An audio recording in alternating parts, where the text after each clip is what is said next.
Welcome to the No Fear podcast and the No Fear live broadcast. I'm your host, Tony Lauer. If you're into mindset training, performance psychology, personal development, you'll dig this new format. No Fear Live is a unique broadcast, and it's different from the No Fear podcast. We decided to go live because we wanted to create the opportunity to interact with people like you all over the world, where anyone can log in and ask questions, and in some cases, you may even get invited into the show. The great thing about the live broadcast is that it's much more personal for the listener. That's you. Remember, self-defense isn't always about a confrontation with someone else. The first and most important fight is winning the one inside your head.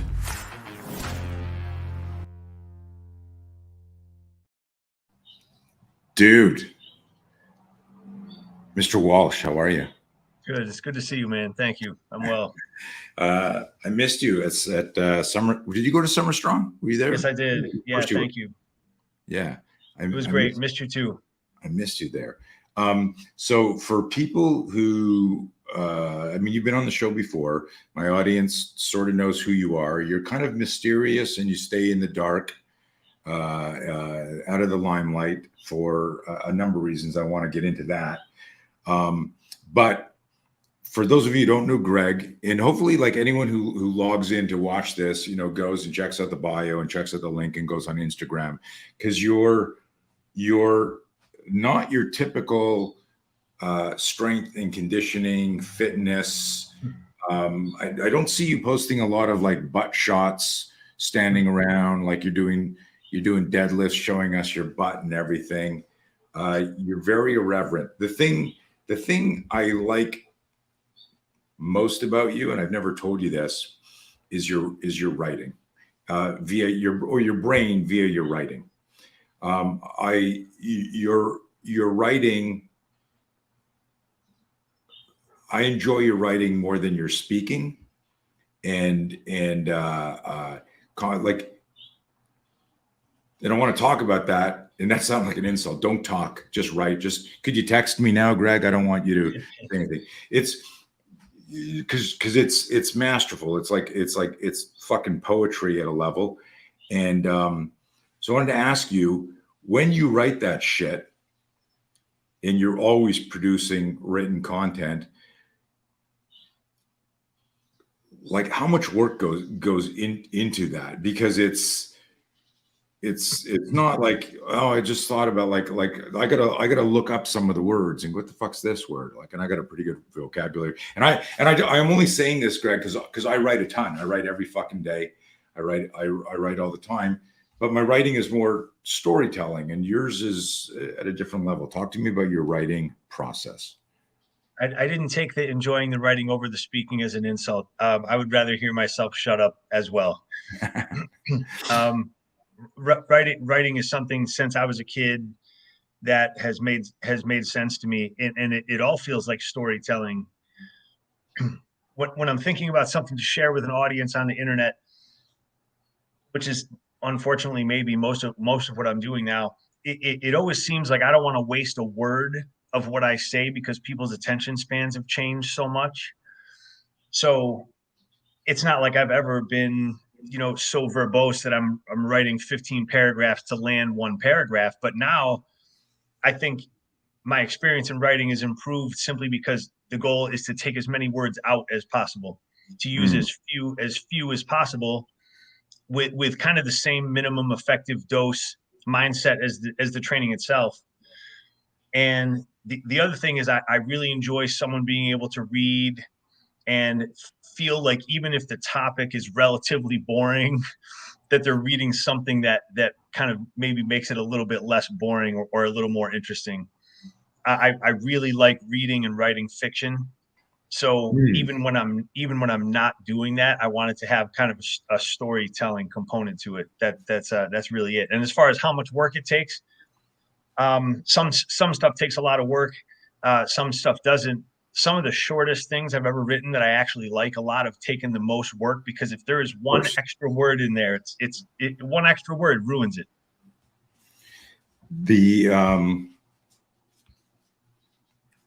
You've been writing your whole life. Do you just like carry a book and get ideas and start working on stuff, or is it like it's 2 a.m. and it comes to you, or it's both? A little bit of both. When I was a kid, I always had a little notebook with me or something, and I've mentioned before, I didn't understand what this idea meant when I was young, but my dad would always tell me contemporaneous notes. Keep contemporaneous notes. Something happens that rings with you, or that was important, or sucks, or is great, or whatever. You put it down so that you have it later. And I never would have realized the benefit of that. And when I went back to start working on the War of Attrition book, and even when I've been putting that website up since 1999, the stories didn't need to be fabricated or fictionalized, because I had notes for all of the really relevant details from them. That was a gift. If I hadn't put little stuff in a book when I was a kid, I wouldn't have the access to it that I do now. So I've just continued doing that all the way through adulthood. Nice. The let's jump back into it, and this is live, so we may get some cool questions, but it's in the middle of the day, and most normal people are working. But if you are listening to this, please say hello. Let us know where you're from. If you know who Greg is and you got some questions, pop them in there, and towards the end of the interview, we'll bring the questions up. If you don't know who he is, quickly go to his Instagram page. It's Wolf Brigade. Is it, Elisa, pop up the Instagram? Wolf Brigade Gym. Wolf Brigade Gym. Thank you. On Instagram. Yeah. And go check out some of the stuff. At first glance, it looks like you've got like a hardcore, the difference between like, Rocky training for, the whatever Dolph Lundgren's character was, what's his name? Rocky IV, Ivan Drago. Yeah, Drago. He's all high tech, like most gyms are, and yours looks like a dungeon. And so hard work goes on there. If people looking at your page, there's a different vibe. There's a different that. Before we get to some of your training modalities, that evolved out of your BMX music loves. I mean, that was like the next iteration. Talk about that. I mean, that's for sure. The place looks unique. My backgrounds have been a little bit unique, I suppose, and it's a culmination of all of that.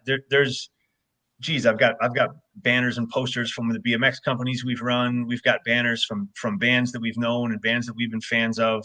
We write a ton on the walls, on whiteboards, and if it's valuable information, then it stays on the whiteboards. If it isn't, then we erase it and we put something else up.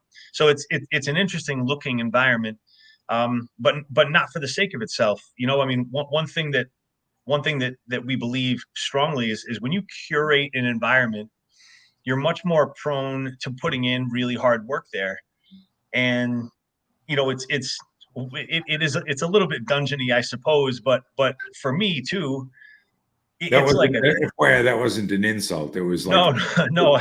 Listen, I understand. It's like a dungeon. It's your workouts are very easy, right? Or is it torture? I mean, and I'm just fucking around there. Like the stuff you do is hard because you're doing it right, and but anyways, I interrupt there. That provocative. The environment has to be conducive to that. That's if it was air conditioned juice bar, it would be very, very hard to elicit what we need to elicit. And realistically, the environment is a product of the people as much as the people are a product of the environment. Mm-hmm. I'm not my demographic. Right. And the other thing is the leanings I have towards strength and conditioning and martial arts. It's not fancy stuff. The people that I look to for influence, the people that I enjoyed the most when I was first learning all this stuff many years ago, none of it was this fancy, really expensive machine kind of nerdery. It was gritty, hard, accurate, proven stuff. And I just want to honor that, and really that's what that whole place is about. Do you feel you slipped a word in there that I wonder how many people listening to this didn't catch it, but the word was accurate. That's a it's a unusual word in that statement. I know exactly what you mean, and we're talking about fucking precision, and the precision needs to be neurological. You need to understand exactly what you're doing and exactly how you're going to move and exactly why you're going to move a certain way, and that interleaving component of blending all of that knowledge is going to produce something greater than just swinging a kettlebell or swinging a mace. That attention to detail, and it's probably the thing that, because you're as much an artist as you are like a tactician in what you do, that must drive you fucking nuts when you see poor form around the world with because the layperson sees kettlebell, mace, workout, and they go, oh, like they're doing this. I've had the pleasure of having you coach me a little. You're very precise. Your team is very precise, and I appreciate that, because that's how we are. We're that fucking nerdy when we're teaching self-defense. There's like this is potentially life and death. Let's understand the substance under the subject. So two thoughts there is the accuracy precision piece. Why is that so important to you? And then what's your reaction like when you see stuff done poorly or sloppily?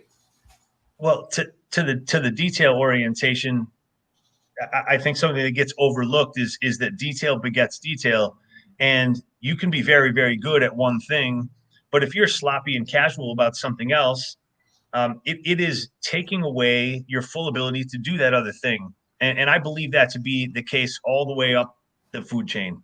So for us, we're training a lot of nice, normal people, but over the last 10 or 12 years, we've also been able to train a lot of really, really high level, phenomenal people. And the inaccuracy tendency in strength and conditioning is so deep rooted that it's even still a tough nut to crack. I mean, we've had the opportunity to work with level combat sports people and athletes in other realms, and many of them have never been taught how to properly move in the primary patterns and positions. And so when people are struggling with strength and conditioning, they're struggling with being strong enough for their size, they're struggling with not needing to gain a ton of weight in order to get stronger. It all circles back to accuracy for me. And the reason I can say that is because I see our people every day. And a point that I made just this week, and even that I made quite a bit last weekend at Convergence, was that we should not have a 42-year-old math teacher outperforming the highest levels in the sport that they're playing. We get a professional baseball player. We shouldn't have someone shot for shot in our place outperforming them in all physical realms. Someone's fighting in the UFC.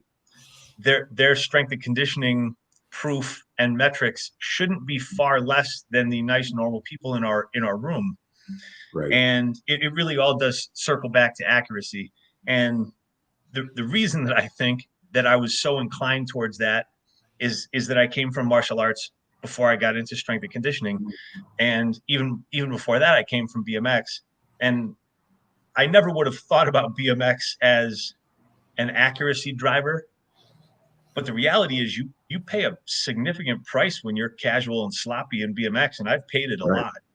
And then martial arts, same thing. I mean, you're the last person on earth I need to tell that if you're casual and sloppy, someone that is not is going to fuck you up. And so when I started really learning all that, and then the idea of using strength and conditioning to inform our fighting, which is our goal. I mean, my goal was never to be excellent at weightlifting. It only made sense to make sure that those details stayed on parallel tracks.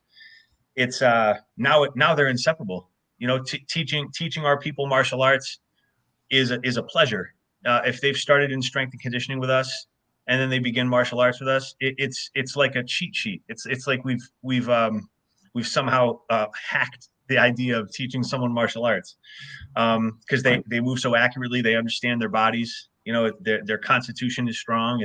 It's great. It proves itself all the time.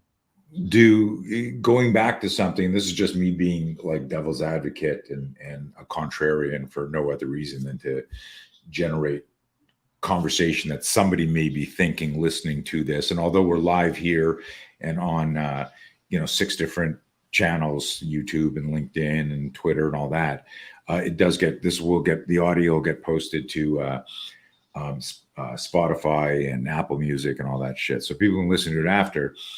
Where my head went as pretending I'm in the audience is, well, that's great. We got this UFC fighter that comes in and he can't hang with your math teacher doing these moves. But if the math teacher and him got in a fight, the UFC fighter is going to destroy him. Absolutely. And so the contrarian goes like, what are we measuring? This isn't apples for apples, oranges for oranges.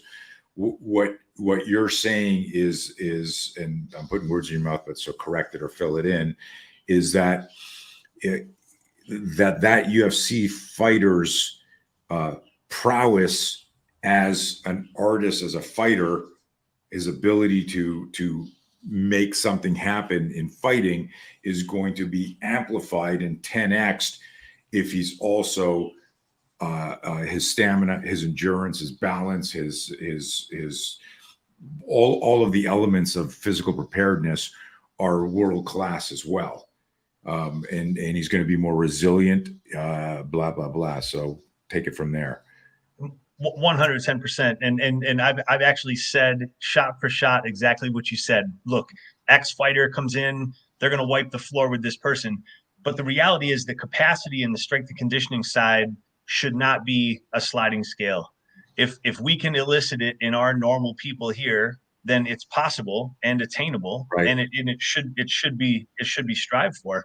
The other things that it does is keep people closer to their fighting weight, whatever sport they're in. I mean, unless your sport needs you to be as big as you can possibly be, tensile strength for us is a better weapon than simply mass.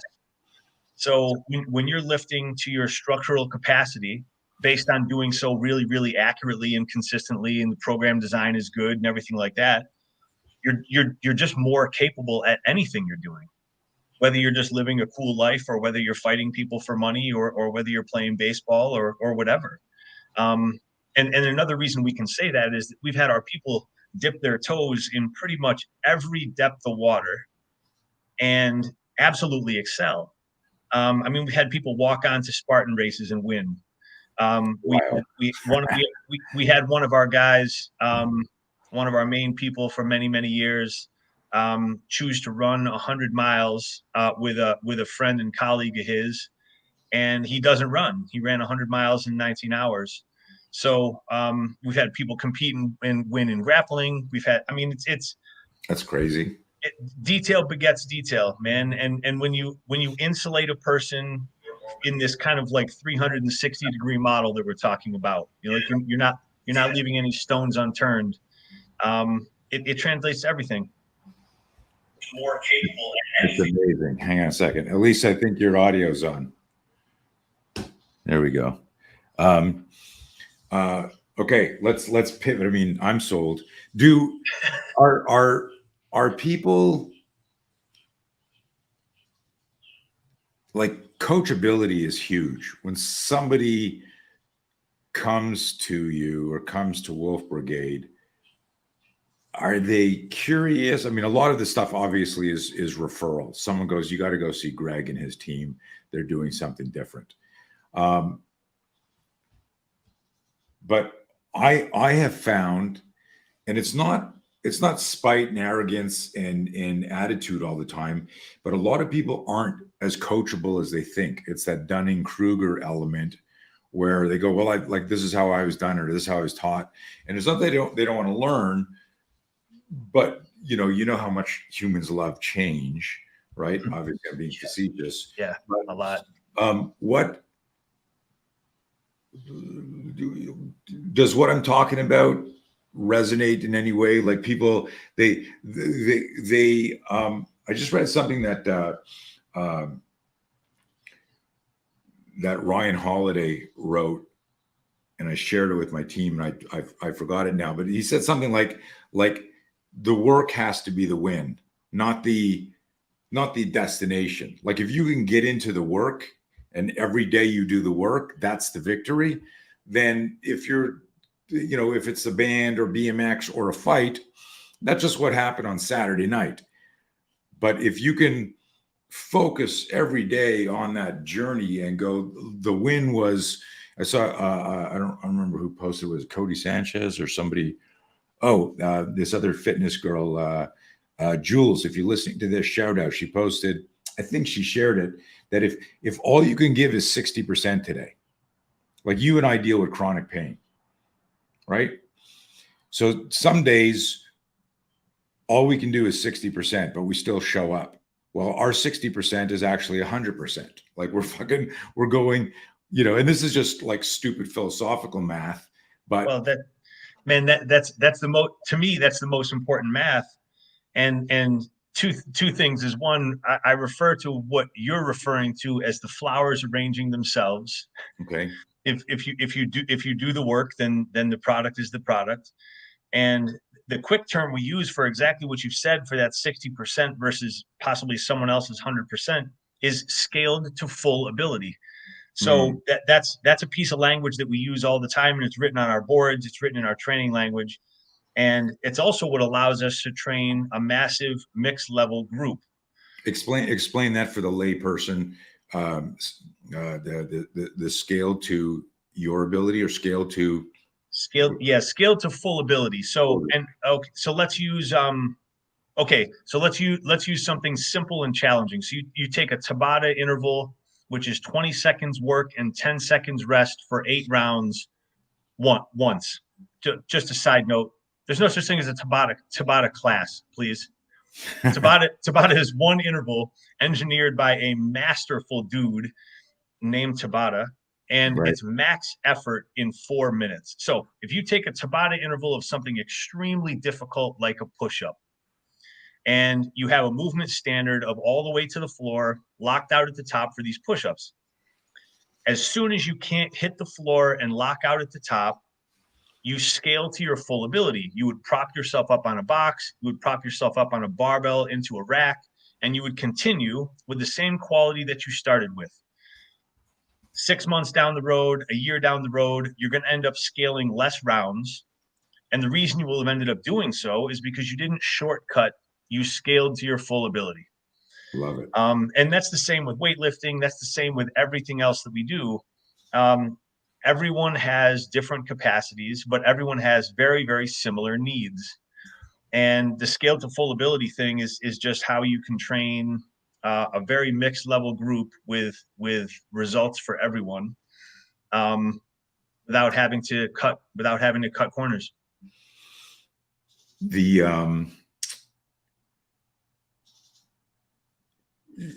What's your main demographic at the gym right now? Like, is it a 40-year-old business person or is it totally eclectic? Man, I mean, it is as eclectic as you can get it. We've got the cops and the criminals and everything in between. And, from an age standpoint, we don't get a lot of like 18 to 22-year-olds. We have a handful of younger people in there now, but a lot of times, unless someone has got some pretty heavy duty emotional maturity, when you're just running on all cylinders and you've never been banged up, no one's ever kicked your ass, all this kind of stuff. You don't know that you need what we do yet. You want to do shitty burpees and take your shirt off and get patted on the back. Once people realize that that's not the end of the story, they find us and then they stay. The challenge is the world is not really a fan of the attention span right now. So right. For us, we have our local reach is much smaller than our global reach. We don't have a ton of members. It's not like some of these gyms that have waiting lists and stuff like that. And it certainly confuses me that we don't have more in-person members. But then I look at the world and I look at strength and conditioning and I look at what fitness will tell people. And it really stops confusing me, because as an industry, strength and conditioning is as manipulative as anything I've ever been a part of. People will tell people anything in order to keep their money. And the reality is we just don't do that. It's interesting. While you were saying that, I was thinking about me when I had commercial schools, where the McDojo down the street would have 400 students, and I had 80. And at the Yeah. after, like, it could be Black Belt Magazine, Inside Karate Magazine, friends with Brandon Lee, in a movie, doing stunt work, like all of the shit, hanging out with Sugar Ray Leonard. I had 82 students. Yeah. Yeah. It was like This it was is like it was and so I had a question. This was actually the last question, but you brought this up, interesting here, and we've got a mutual friend here whose question I'm going to pop up here. So we're gonna diverge from my formula here and go into this. I'll do a little bit of a rant, and then I'll ask you the question. Thank you. My integrity never been for sale. I don't kiss anyone's ass. I did one deal where I was focused on closing the deal, and it was a several $100,000 with $1 billion company after 9/11, and everything in the negotiation was wrong, but I couldn't believe that they had selected me of all the other people. And so I win this deal, and it was the, not anymore because I've had more horrific experiences since then. But at the time, it was like, holy fuck, what a mistake this was, because I focused on, I'm going to get this deal and do this thing. And it was a fucking nightmare. I didn't enjoy a penny. I didn't enjoy what it did to the team. I didn't enjoy anything, because I went after the contract. And it taught me a lesson where everything I do now is pretty much word of mouth. I'll call people up if they hear, stuff. Someone will hear from me, and I won't chase them, even if they're busy. I'm just not going to chase them.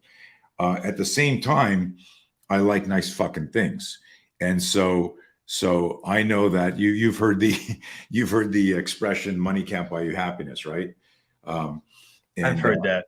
Yeah. So when people started saying that, because they'd see, how hard I work 8 days a week. I've now tapered down to 7 days a week.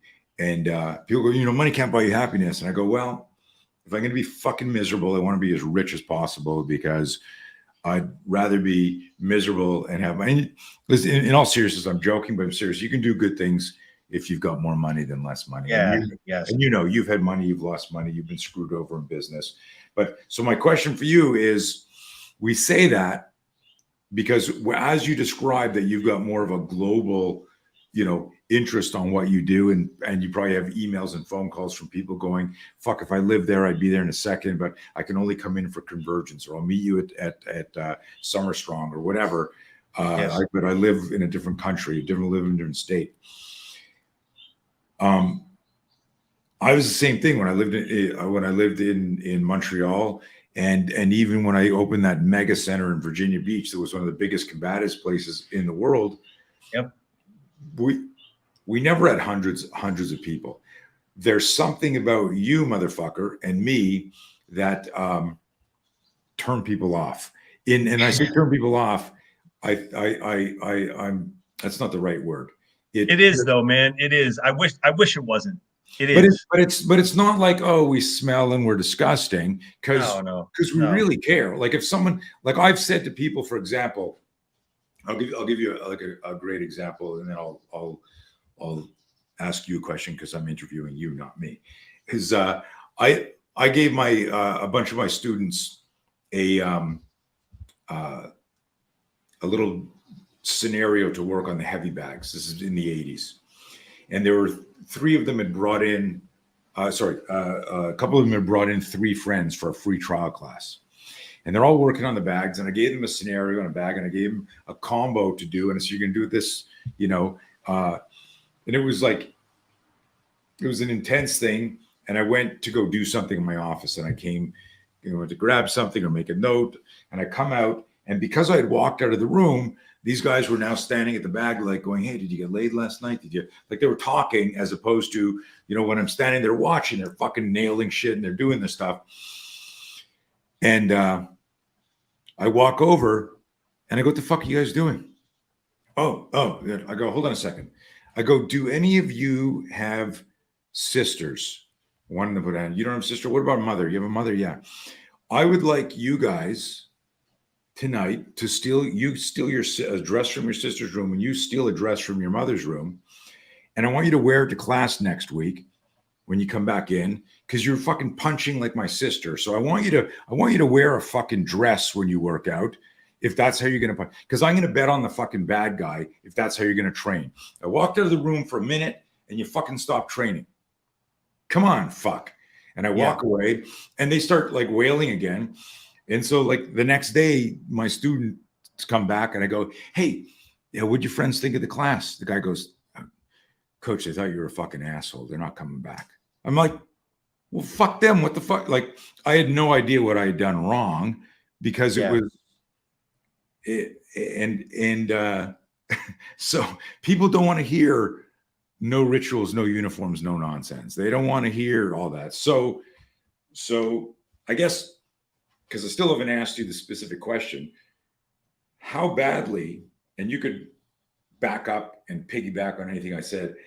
My question that I wrote early this morning is, how badly do you want mainstream success / acceptance of your intellectual property, the creation, the vision, the philosophy, and of course maintaining your integrity? So like, I would love everyone in the world to be training in the spear system, but it's got to be the spear system. It can't be like the Xerox of the Xerox of the Xerox, and we figured out how to scale it, and here it is, like, right? So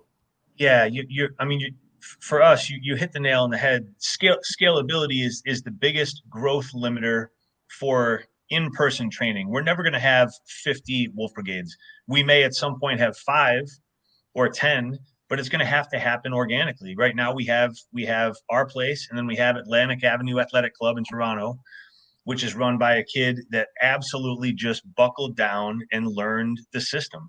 If you walked into Toronto and you walked into Rochester, it would look almost exactly the same. And I think the reason that our groups are small often is people don't want truth serum. And they really enjoy the idea that what they're doing is enough, and they don't really want to think about what's under the rock. They don't want to turn over the rock and see what's actually under there.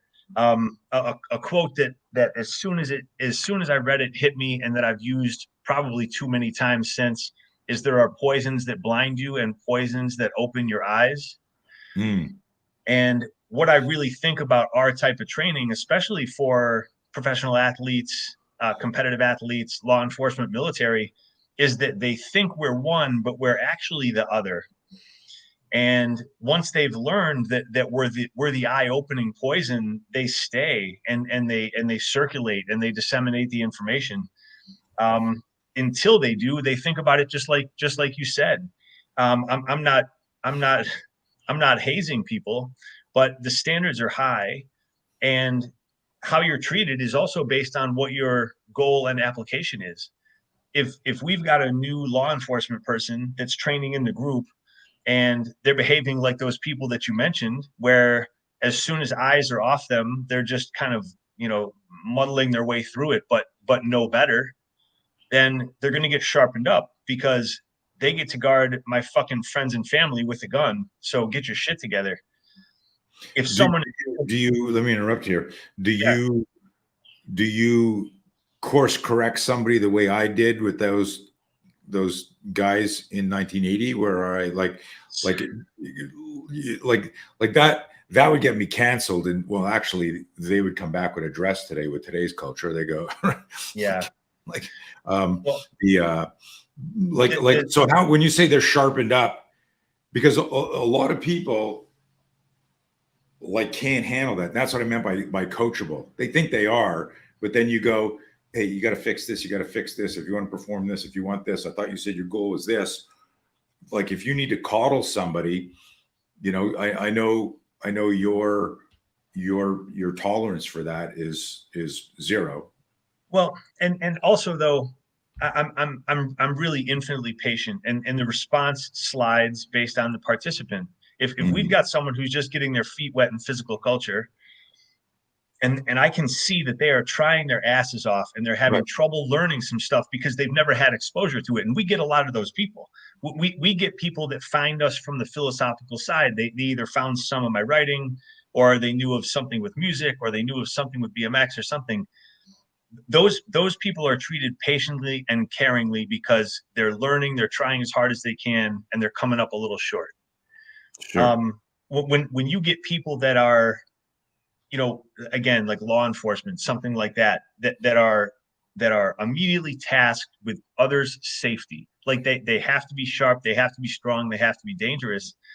And if their attention span is what's causing them to not do well, then they're going to get treated like someone who's intentionally making a mistake. And I'm not yelling and screaming and being terrible to them, but something that I'll often remind them is that in their current physical state, there's not a person in that room that they could arrest without their Batman belt. Mm. And that's an important glass of cold water to throw on somebody, because the reality, and I always go to the 42-year-old math teacher. I mean, we have a lot of really, really awesome, terrifying, nice, normal people. Mm. And the self-delusion for a lot of the folks that come in, whether it be a higher level athlete, law enforcement, something like that, is that they're just somewhere in physical culture that they truly aren't. And so the only impatience I ever show with trainees is when they're essentially intentionally unengaged. If you've been told something 16 times and you don't have some sort of tangible learning disability, you're doing it wrong because we're going to correct you to do it right. And you've been through that as much as anyone. That's bullshit. That's a bullshit way to learn. If you're fortunate enough to be in an environment where someone is holding you to high standards because we know the standards work, it's up to you to honor that. Mm-hmm. And if you don't do that, then you should expect to at least get snapped at. Because no, I was going to say that's deep, because you said 16 times. I'm like 2. I'm like somebody comes back for their second session, and I can tell they haven't worked on all of the substance coaching cues and stuff like that. I'm like it's weird. It's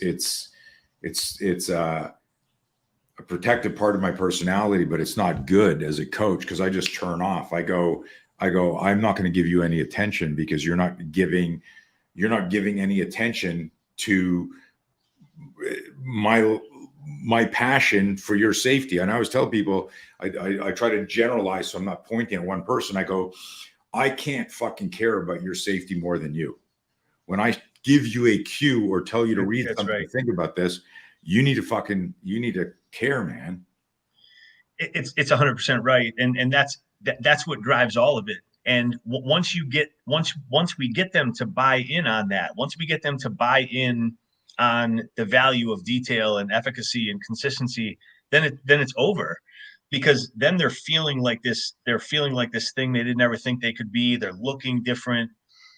They're feeling more powerful in their personal lives and their professional lives. And it's an easy sell once we've gotten them to buy it. But the learning curve with us, we've gotten pretty good at estimating it. The body wants to make the shapes. So once people learn, very seldom are they unable to continue to execute. We sharpen up forever, but most people, after a very short period of time, based on the way that we introduce them to the material and based on how we practice, they're great at it. I mean, even in the most challenging day in our room, there's only maybe 1 or 2 people that aren't really moving absolutely accurately. And convergence was a perfect example of that. What convergence is? Once a year, we do an event here called Convergence. It's just 2 days of learning and teaching and training and practice. And it was last weekend. So we're just kind of coming off of that. And if there was one takeaway from everyone that came from out of town, it was the compliments that they paid to how our people move and how our people teach. And that's the finest compliment that we could get. Do speaking of scaling and stuff like that, and I should know this, but I don't. Do you have for remote learning like a digital program for people to study?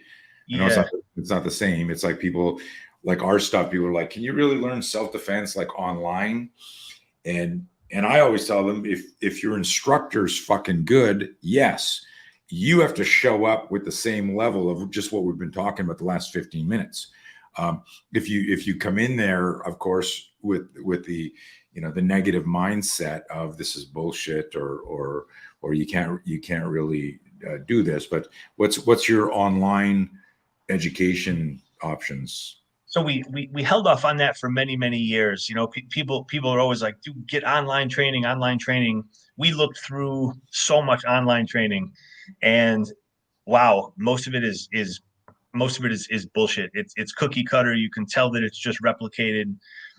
So then we started figuring out that if we could do an assessment piece similar to what we do when someone comes in person, then what we could provide them is the training that we've done with the group 6 months after we've done it with the group. So we prove it in our room here, we prove it in Toronto, we tinker with it, and then we put it on our remote program is called Subversive Fitness. The website is subversivefitness.com.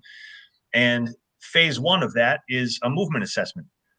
So they're tasked with uploading videos of what is essentially our warm up, what becomes our warm up, and they get feedback from the people running it, which is Heather and Matt. Matt that runs our place in Toronto. And so basically, by the time they get the primary training, they've been made to be accurate, consistent in all the primary patterns, and then we know that they can actually get out of the training what we put into it. And that was our deal breaker. Like we didn't just want to put out a program and have people be able to buy it and not show any type of accuracy, because then we're just giving them something they're not going to know how to eat. So that's how we've done it. It's worked really well. There's challenges because not everybody has the same thing. A lot of the people that find us do not have these like super well appointed gyms. So that's something else that we prioritize is making sure that people understand that how you're moving and how you're lifting is much more important than what you're lifting. Your body doesn't give a shit if it's lifting a barbell, if it's squatting your dog, if it's using a kettlebell or mace or whatever. It doesn't matter, but it does care how well and how often. So that's why the remote stuff that we've done, I believe, works very well.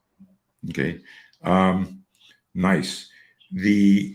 Let's pivot a bit. I got a couple other questions here, but I also want, like, most of the people that listen to me are martial artists, cops, military, first responders. Just that's the type of community that like my body of work is attracted. Philosophically, let's say if someone can't get to Rochester, they're not going to come to Convergence. I know you post a ton and you share a lot in your stories. You're mostly on Instagram. Yeah. Yep. That's right. Yeah. What would you say to somebody like your elevator speech? You probably don't have one, but the elevator, that quick little talk of like, hey, that's great that you're doing that, but check this out. Here's, because like I get, so let me reframe it as to like from a spear system perspective. Almost everybody who trains with me does another martial art. Yep. So, and many of them are martial art instructors, they're black belts, competitors. And like what we alluded to early, most people are like, I never saw Blauer in the octagon. What does he know? Or they meet me in the old Roadhouse line. I thought he'd be bigger. I've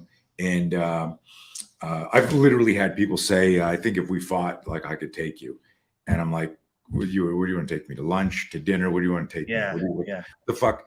And I look at them, I've said this like 3 times to like, and it's weird how the myth of what we do or what you do precedes that. And then they look and it's like, oh, he's just swinging a kettlebell or he's just moving. Like, hey, listen, man. And I remember saying this, I go, do you think that Muhammad Ali thought that Angelo Dundee thought that he could beat him in a boxing match? We were like, what? I go, I'm Angelo Dundee to your Ali. You want to fucking get better? Be coachable, right? Don't look at me and go, I wonder if I could take him. Or I could swing more weight than this guy. But where I'm going with this, I've completely forgotten. But it was this spear angle. Hold on a second, it's come back to me because I want to hear your take on this. 99% of the people that train with me have vast experience and have a romantic investment in their other systems and style. And I say to them, like, I've figured out some pretty, I think, strong metaphors for why adding the spear to their training might just save their life. And a lot of them, like, it just doesn't go in. I go, I mean, you've probably heard me talk about my airbag metaphor. Hey, your body's your car, your driving, your skill, your ability to, manipulate the complex motor skills of shifting gears, hitting the brake or the gas, swerving, turning. That's your brain and your mindset. The nav system in the car is your brain and your mindset. But if you've got a 67 Mustang, you don't have an airbag in it. And when somebody smashes into you on the highway because they're drunk or they're high or they are texting, and they smash into you and causes a violent accident at the wrong speed, you're going to be fucked up if you don't have an airbag that deploys, because airbags save lives. The spear system, at its primal essence, is a biological airbag designed to protect you from sudden impact. And some people go, "Whoa, fuck, hold on a second."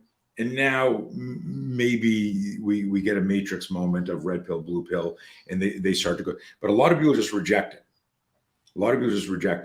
And I think that happens with you, where people don't understand.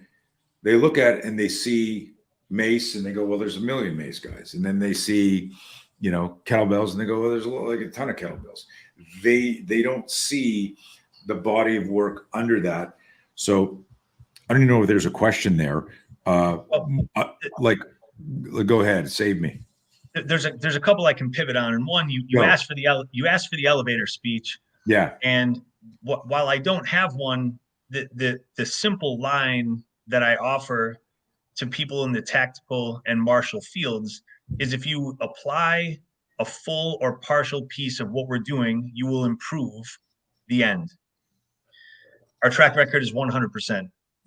Anyone in the tactical or martial spaces that has applied elements or full aspects of what we do improves the end. If you're competing in athletics, you will get hurt less and you will perform better. The end. Our track record is 100%. And the reason I can say that stuff is because if anyone has any questions, I can point them to people that have been former world champion powerlifters, former world champions in combat sports, former directors of the largest combat sports operations in the world, professional athletes, amateur athletes that are on the come up, that are blazing trails that no one has done before, and a bunch of nice, normal people. And the reality is, it's just the devil is in the details, And to your other point, yeah, there's a ton of mace people, there's a ton of kettlebell people. Two aspects of that get forgotten about. One is, we're neither of those things. We're all of those things. We use barbells well. We use them heavy. We use them all the time. They're the foundation of any good strength program. No one has ever combined barbell lifting, kettlebell lifting, and mace training the ways that we've done it ever. When you start putting things together in that way, using one to complement the others, both positionally and weight-wise, you end up with a really phenomenal product.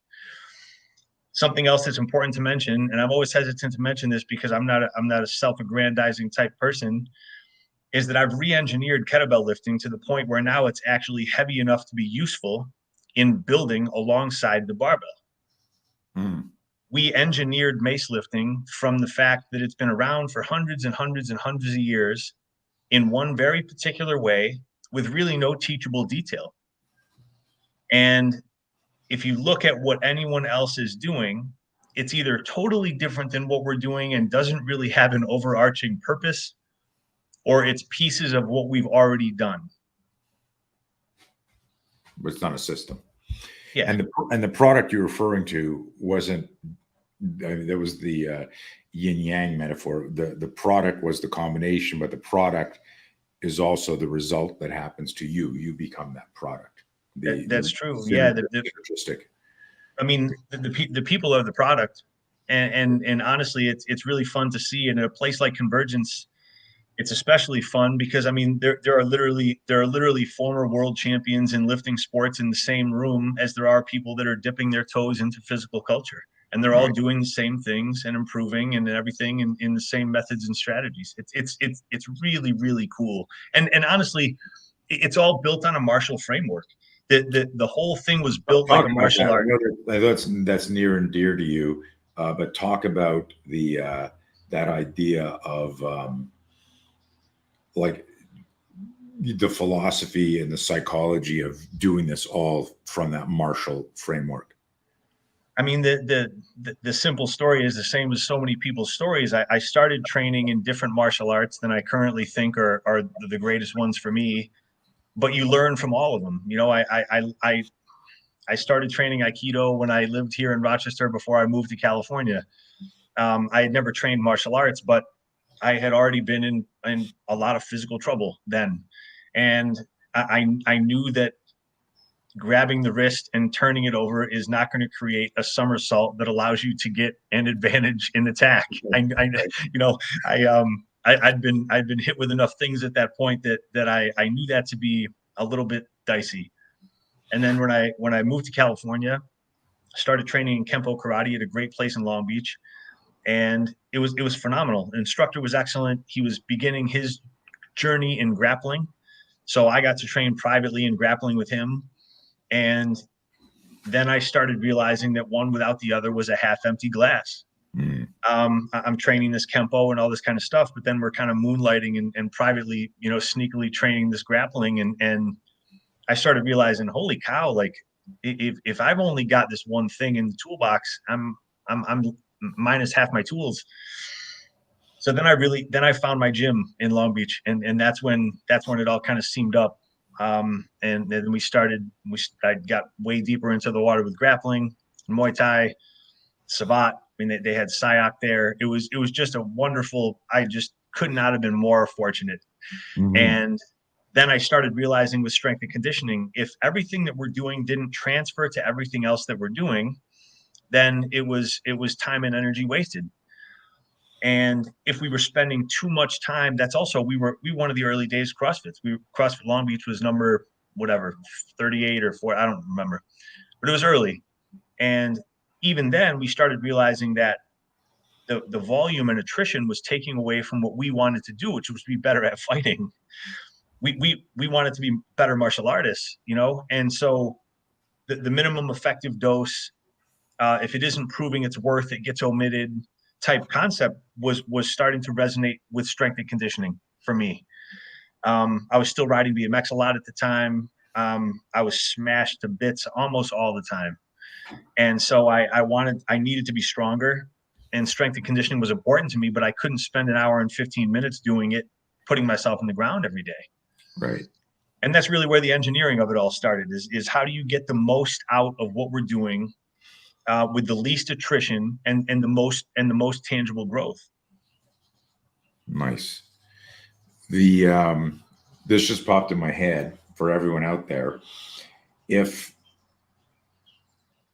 And this is like a dumb question, but I'm going to ask it anyhow. Is there, someone goes like, hey, you had me at, I don't have time. What is 1 or 2 or 3 things people should do every fucking day? Or is that an impossible question to answer? It's not an impossible question. One thing that people forget all the time, especially very, very strong people, is that midline stability is this non-negotiable thing. And so if you're not drilling midline stability in like a non-wiggly way, it's not going to hold up when you need to get off the ground with something heavy, or if you're starting to fail in a lift or something like that. So when we give people homework when they start, and this is something that we closed Convergence up with this week, is the hollow body position. If you've got 10 minutes and you want to practice your panic response, you want to practice your range of motion, you want to get your midline stability better, do a couple of sets of excellent push-ups, get some holds at the top, make a hinge position and brace it as hard as you can for like a 5 or a 7 1000. Stand up as hard as you can, do it again. You're going to start to feel that kind of intense weightlifting feeling, but without any weight. And then do some hollow holds, do some hollow rocks. If you're doing that hard enough, everyone in the world makes progress in the hollow body position, and it transfers to everything. It especially transfers to fighting. We had the opportunity to train a large group of SWAT guys from around the state a couple of weeks ago. And a lot of them were strong. You could tell a lot of them had lifted a bunch of heavy weights in some pretty short ranges. But when we took them out for the final phase out to the grass and got them off the ground with some of the strategies that we use to get people off the ground, there was a really incredible weakness there. And what that showed me is that they'd focused on the bottom and the top, but that they hadn't really focused too much on the power source. And so if I had to recommend a couple of quick things for everybody, if you build the power source, the midline, the extension cords are going to do whatever you want. Love it. I love that. So push-ups, the hinge position, are you talking like a downward dog from that, or actually like from that push-up position, plank it, hold it out there, and then hinge from that position, or stand up hinging? So that's a hinge position. Yep. I drew it real quick, so it's not perfect, but back is flat, Gorgeous. Shins are vertical, belly is fat, eyes are neutral. That's not somebody's nose, it's their eyes, but I suppose it could be either one. And so if you don't have weight with that thing, you make that shape as hard as you possibly can and get some good 5 1000s down there. Right. Something else that we're big on, and it just goes for, environment, but also the idea that all of this is the pursuit of preparedness, is baiting that panic response in these controlled environments. You're the last person, again, that I have to tell about that. If we can do that in strength and conditioning, even if we don't have the opportunity to actually teach a participant martial arts, we've taught them martial concept. So elaborate more on how are you enticing or stimulating that parasympathetic sympathetic shift, where now they got to focus on, shit, I got to breathe, I got to be stable, I got to hold this. How are you inciting it? So instilling the concepts of bracing and violence of action all the time is a couple of ways. Okay. But then a couple of really specific ways is things like breath holds. Right. Like today, for example, the third part of the training day today, it's a very short conditioning piece. But it's a couple of inchworms. It's like a walk out from a hinge into a push-up, and then a short set of jump rope, and then a 10 1000 breath hold. And it doesn't have to be long. And the stronger you are, the harder it is to hold your breath hard for 10 1000. And what we see is that newer people get really, really shaken up. They start getting a little bit emotional. They start getting a little bit thrown off. And even within the framework of that tiny piece in one day, by the end of it, they're less freaked out than they would have been, 5 minutes before or 7 minutes before or whatever. 3 months down the road, they're standing there hard-mindedly, holding as hard as they can, shaking it off, doing it again. It's the same reason that we prioritize turning people upside down. Even if it's a tripod headstand or something, if you've never been upside down and you fall on the ground outside, or someone tries to attack you or something like that, you're going to be way more freaked out than if you've been previously upside down. So I'm always thinking about how to sneak martial concept into strength and conditioning, even if people aren't actually training a martial art. That's a couple of the ways that we do it. And the last way, but one of the most important ways, is in addition to conventional level changes, we make sure that everyone in that room can get off the ground without their hands. And there's a handful of ways that we've done that. We've never failed at that. We've had people who you would not believe could get off the fucking ground. And that's really important. It's also really empowering. Yeah. Very interesting. Very interesting. Okay, it's 1:00. We only had one interesting question here from a mutual friend of ours. That means we're doing a really good job, right? I think that it's like one of those things. Like I'm listening to us in a detached way, and like it's almost like eavesdropping on a conversation. It's not. You're not selling a book or a seminar, and so how much is it if I do this? So I Elliot asks. I think we sort of covered this a little bit, but this is more specific to industry. The two of you are undeniably the best at your respective crafts. Please describe why you are not then training all of law enforcement, military, and professional athletes around the world. You want to go first? Sure. One, thank you. You're awesome. And two, largely bureaucracy. When it comes to law enforcement, military, it is tough nuts to crack because they love doing the same stuff, even if it's not doing anything it should be doing. A shitload of half push-ups and long, lazy runs are not going to allow you to arrest me if I lose my fucking mind. And the reality is, with professional athletes, there are almost always too many cooks in the kitchen. The agents they have, the strength and conditioning people they have, they've often been grandfathered into their positions.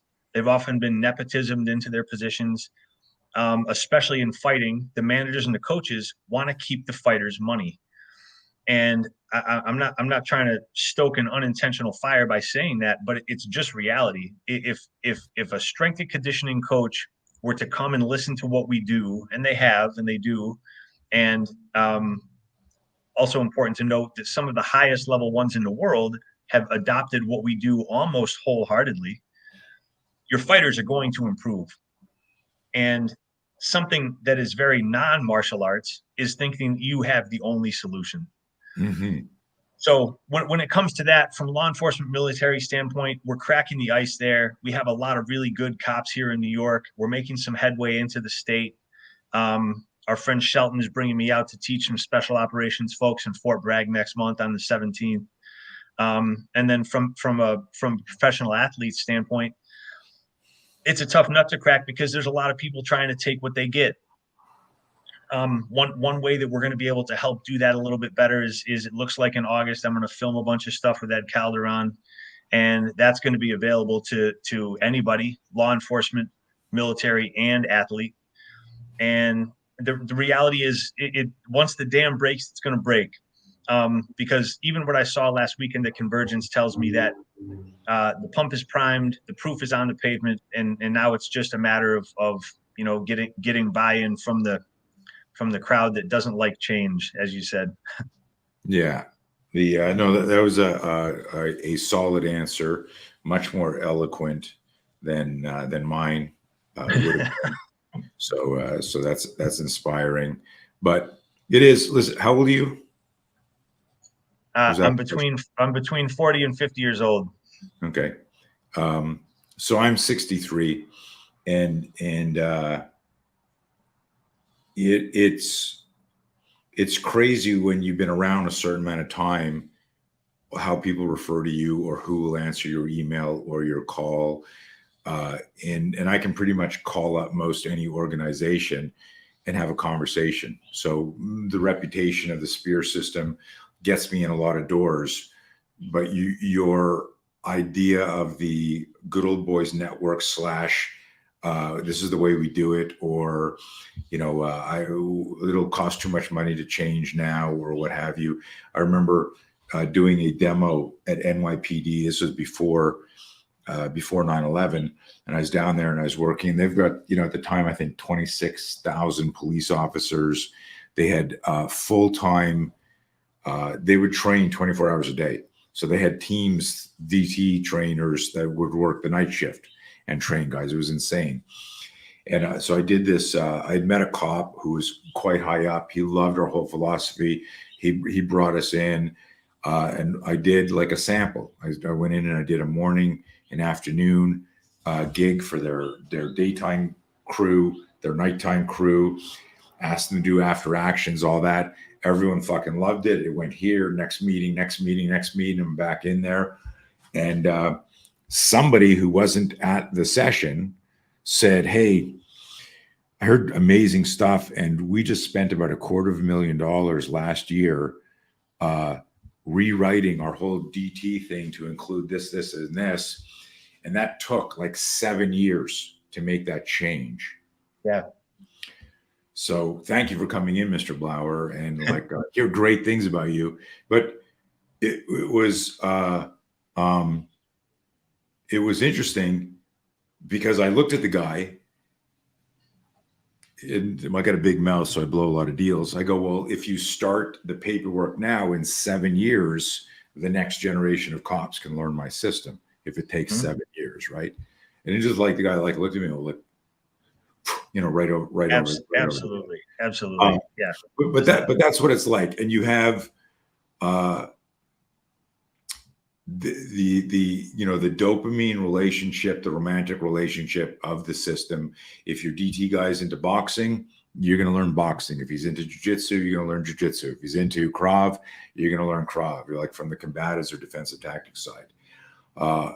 It's interesting that, you know, because I say the same thing. Again, I'm more verbose than you, but I go, listen, learning. If you have a gun. You own a gun. If I make you go to an armorer's course where you're not shooting, but you're taking apart the weapon system and you're putting it back together and you're demystifying it, my hypothesis is you will be a more competent and confident shooter after disassembling and reassembling it and seeing, oh, this is how it works. That's what we do with the spear system. I say, listen, you don't know how you operate as a human weapon system.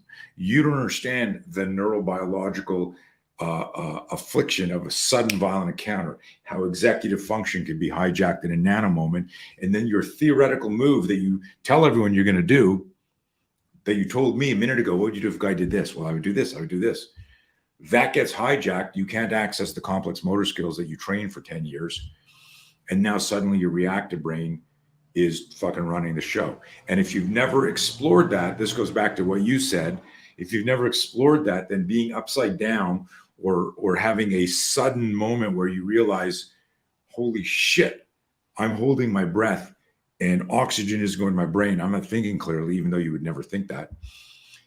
You got a bigger problem, and you can stress inoculate to all that with intelligent training. So I always tell people the spear system is your biological airbag. It saves you in that sudden violent car accident metaphor, gives you time to get back into the fight, out of the car.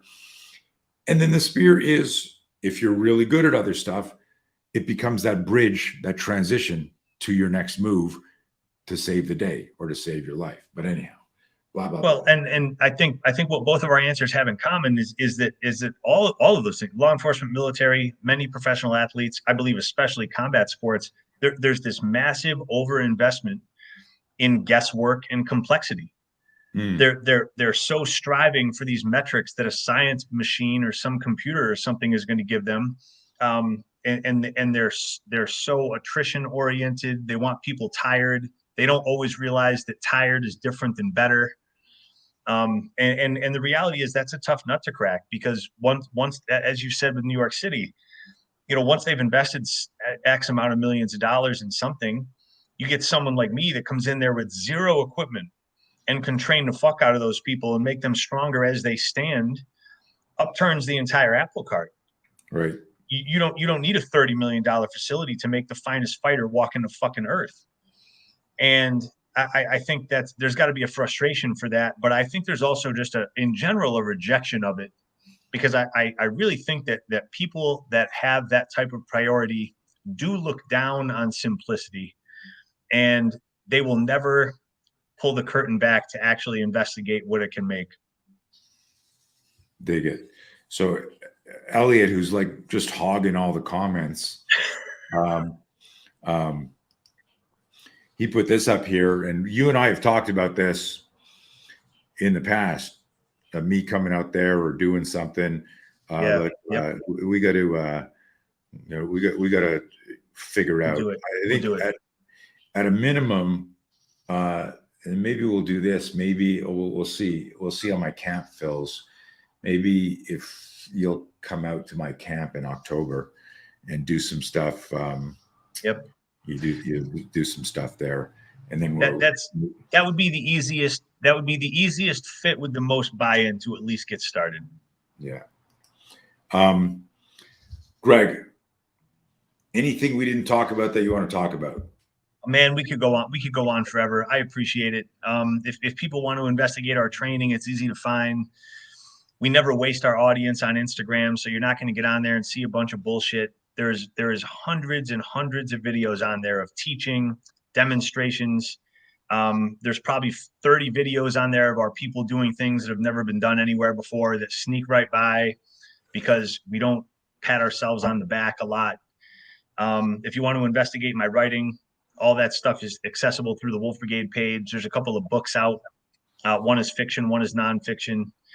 And geez, yeah, just we have a lot of dots to connect. We have an entire movement library. If you're interested in what we were talking about as far as accuracy or anything like that, we give away an enormous amount of stuff for free. The only thing that we sell is last year I made a BJJ Fanatics instructional on mace lifting. So you can go and buy that, and we'd appreciate it. We're going to do a kettlebell one this year. Same title. The one on BJJ Fanatics is called the Encyclopedia of Modern Mace Lifting. The Fanatics kettlebell one is going to be called the Encyclopedia of Modern Kettlebell Lifting. Nice comment from Ryan there. Thank you. Yeah, thank you, Ryan. Ryan is a tremendous new friend. We appreciate Ryan. And yeah, and again, thank you for this. This is great. I always appreciate it. Yeah, no, hopefully our audience will, at a minimum, everyone listening to this, don't go, and this is what I alluded to before, where, when I said, oh, they see kettlebell, they see mace, and it's like, oh yeah, we do that too. Oh yeah, we do that too. It drives me crazy. People see, our spear position and they go, oh, we use our forearm too. And that's not what it is. Oh, we enter the attack. That's not the system. You're looking at a picture of a waterfall and confusing it for the whole waterfall experience, the power of it, and everything that makes it beautiful and fucking dangerous at the same time. Don't just look at the picture. But go check out. I've known Greg for a long, long time. Go check. He's never changed as far as his integrity, his position, his philosophy. But go check it out. But check it out with the perspective of, this last comment from Ryan here. Don't you want to be the strongest you can fucking be? And in the same way that you may I just joined one of those high-tech fucking gyms in my area. Don't hate me. I know you don't. But I'm having so much fun. It's got the Vasper machine, this ARX machine with fixed concentric, eccentric, measured to my output, and a Carol bike. And I go 3 times a week, but I'm still doing my tactical training. I'm still hitting fucking bob and bags. I'm still thinking about tactical fitness. I just needed that at 63 years old with just the way my body was. And it's fun. And diehards will look at that as like gimmicky. You're going to Smart Fit? What the hell? Like, I fucking love it. So you get out of it what you put in. So I'm telling you, when you go to Greg's page, you get out of it what you put in. At a minimum, like, find some of the exercises and do them properly, or invest how much is your online stuff, the stuff that you're selling? Oh, I should probably know that. It's criminally inexpensive. I don't know my prices. $50 or $60 or something, and then I don't know, something. Yeah, like spend some money, and learn. I mean, if I had to end with one thing, it's learn. The idea that we're sharp at every single edge is ridiculous. I have our people teach me routinely. I teach them routinely. They teach each other routinely. And it really never ends if you're looking at it that way. If you're looking at your life like a martial art, you're never going to be as good as you can possibly be. There's always going to be something to improve on. And the other thing is the infinite scalability. We have people that are 60 something years old that are just really absolute animals. They move great. They move heavy weight. You would never know it, unassuming. And they've been there for 10 years. And I believe they've taken 10 or 15 years off their body just by being there. Accuracy begets accuracy. Accuracy improves longevity. It's really phenomenal to watch. I'm really grateful to be a part of it. Well, dude, you're very humble and you're very talented, and hopefully this interview will allow people to experience a different side of you. You're I could see, if I didn't know you, would I be hanging out on the Wolf Brigade page, right? There's like, it's a very specific genre, like in terms of that. And that's cool. But people need to be in search of that truth, in that accuracy, in that precision, in that movement. Okay, man, we'll have you back on again if something comes up. Guys, thank you for listening to this. There really weren't any questions, but post them in there after. Please share this. Please follow us on YouTube. That's I don't know why I say that, because I don't fucking monitor the demographics, but we want to grow our YouTube shit. And make sure you're on my newsletter list, because if we can make it, I'm going to have Greg come out at our fall camp in October. It'll either be in Vegas or in Southern California.